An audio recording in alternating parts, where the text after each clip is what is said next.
Welcome back to my channel. We are going over how to remove charge-offs from your credit report. My name is Kristen. In this video, you're going to get the formula to remove any negative item from your credit report. I'm going to show you how to apply this to your specific credit report. And we're getting started right now. So smash that like, subscribe if you have not done so, so that number one, you don't miss any video that's going to show you how to increase your credit score and remove those negative items. We have our formula, and this can be used for any account. We have 5 parts. Action, such as delete personal information, bankruptcy, inquiry, foreign accuracy, or violation, and then you tell them why. The date last active report says these 3 different dates. The date last paid is illegally re-aged and reports these 3 dates. Notice a dispute was not entered, even though I disputed on X date, you received it on Y date, and it wasn't on credit report 2 dated XYZ.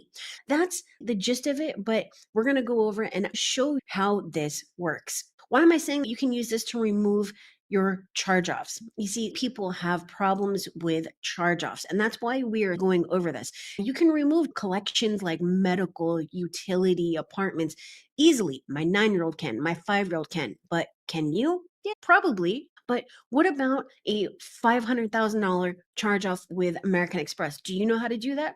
Probably not. It's extremely difficult. But what if you had a repeatable process for charge-offs in any account? You could use it. And that's exactly why we're going over this, because look, there's 68 million people with bad credit, and my job is to decrease that number and be part of the solution. We have our impact levels starting with charge-offs, and I'm going to show you where each type goes in our dispute funnel. Let's go over this. All right. We're starting with charge-offs, and we're going over here. So you have a couple of different ways that you can approach this, right? So this would be factual, tactical, and by challenging. All right. And we're going to go quickly over this, but it's very straightforward. If we were going to go factual, we're going to say something like we have blatant inaccuracies, date last paid, notice of dispute, date last reported, or no investigation. There's a specific hierarchy we're using.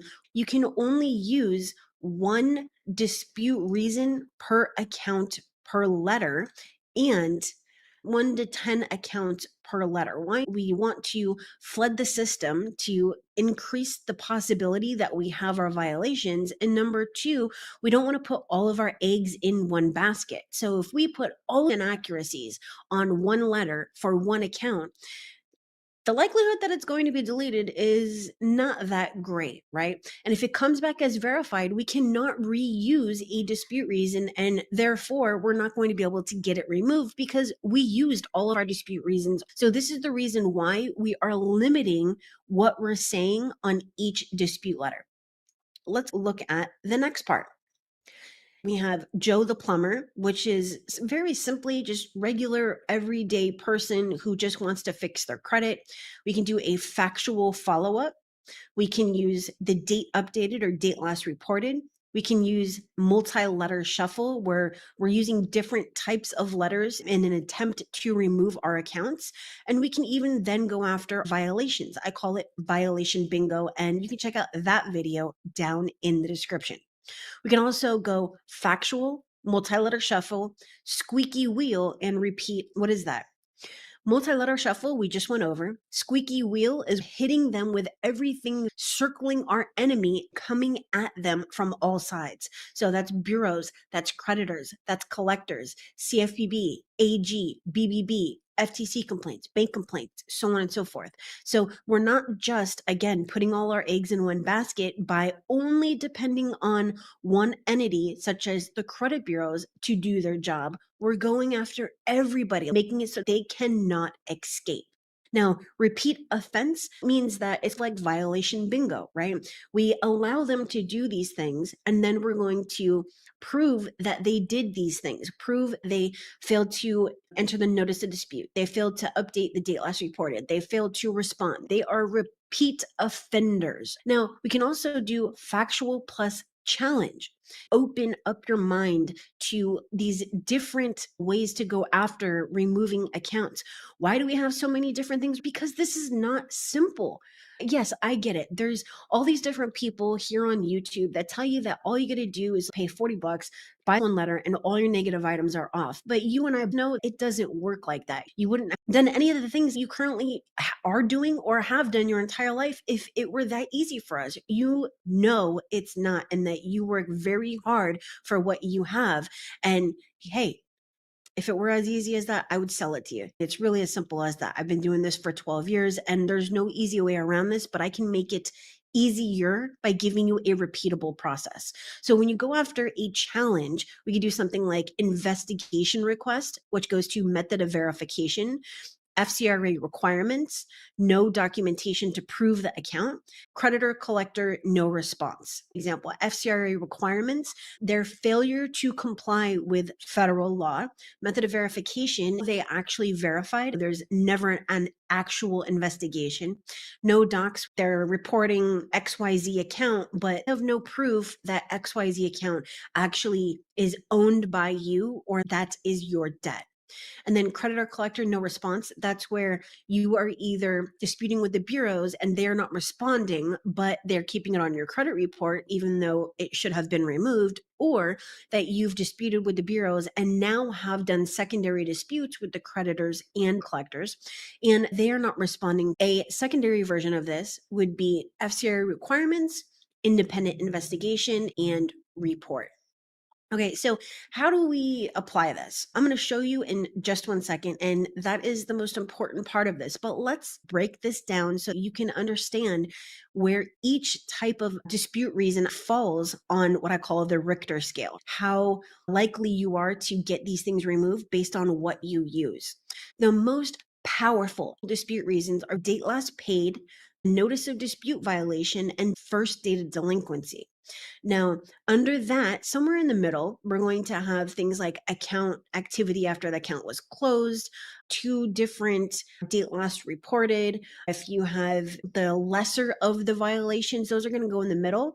And then the things that, unless blatantly inaccurate, are that are going to go towards the bottom that you really don't want to use are going to be like monthly payment, unless it's on a charge off, high balance, unless it's inaccurate, the status update date, limit type terms, open date. Not mine only removes accounts about 2% of the time. If you're using dispute reasons at the bottom of the hierarchy, that is the number one reason why you are not getting your deletions. But I'm going to show you a really simple way that you can do this. So this is by far the easiest way to write a dispute letter to the credit bureaus for any negative account on a credit report. So on the right, we have our dispute letter. And then on the left, we have our pyramid, okay?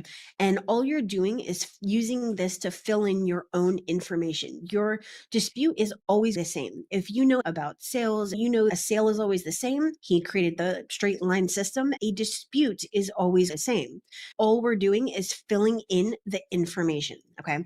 So I'm gonna show you how this works. All right. So, like I said, on the right is our dispute letter, and on the left, we have our dispute elements. Okay.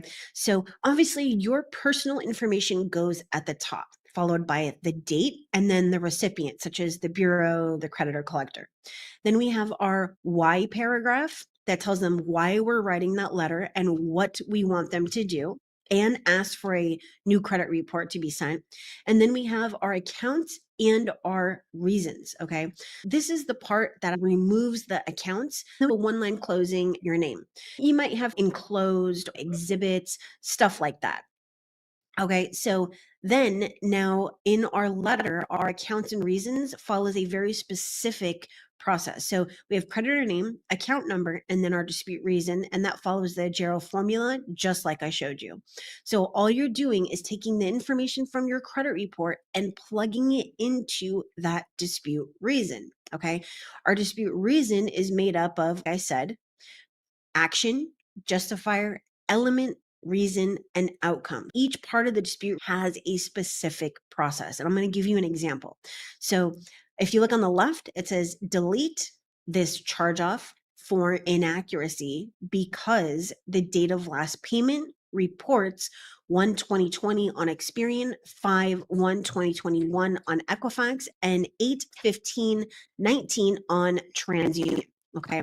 So when we put it all together, we get our full dispute reason. Remember, every account has the chance of removal if you do it correctly. If you take information from your credit report and you plug it into this system, you are giving yourself the best possible opportunity to get it removed.